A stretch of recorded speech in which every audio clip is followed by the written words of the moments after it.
ఎర్రమంజిలోని రామకృష్ణనగర్లో పేదల ఇండ్లు కూల్చివేయడంపై Khairatabad corporator Vijaya Reddy fire అయ్యారు.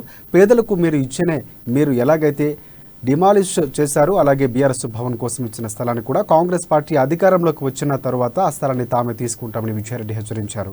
నిమ్స్ ఆసుపత్రి అభివృద్ధి కోసం పేదలు ఇబ్బంది పెట్టడం దారుణమని మండిపడ్డారు. అక్కడ ఉన్న ప్రజలని ఈ ఆర్ఎండ్బి వాళ్ళు, అదేవిధంగా నిమ్స్ వాళ్ళు, రెవెన్యూ వాళ్ళు ఇబ్బంది పెడుతున్నారు. గత కొన్ని రోజుల నుంచి ఎర్రమంజిల్ కాలనీలో ఉన్న క్వార్టర్స్ డెమాలిషింగ్ చేస్తూ ఉన్నారు. ఏవైతే ఇల్లీగల్ ఆక్యుపెన్సీ ఉందో అదేవిధంగా వేకెంట్ ఉన్న క్వార్టర్స్ని కూలగొడుతున్నారు. సరే, ఖాళీగా ఉన్నాయి, ఇల్లీగల్ ఉన్నాయని మేము కూడా కోఆపరేట్ చేస్తూ, ఎందుకంటే డెవలప్మెంట్కి ఎప్పుడు కూడా కాంగ్రెస్ పార్టీ అడ్డం కాదు. అదేవిధంగా లోకల్ కార్పొరేటర్గా నా బాధ్యతగా నేను డెవలప్మెంట్కి కోఆపరేషన్ ఇస్తూనే మా వంతు పని మేము చేసుకుంటూ వస్తున్నాము. కానీ నిన్న ఎర్లీ మార్నింగ్ సడన్గా 10:30, 11 o'clockకి మాకు కాల్ వచ్చింది.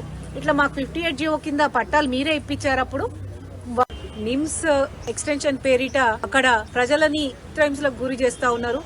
ఒకసారి కంబైన్డ్ సర్వే అని, మరొకసారి పొజిషన్కి వస్తున్నామని, ఇట్లా రోజు ఒక విధంగా అక్కడ ఉన్న ప్రజలని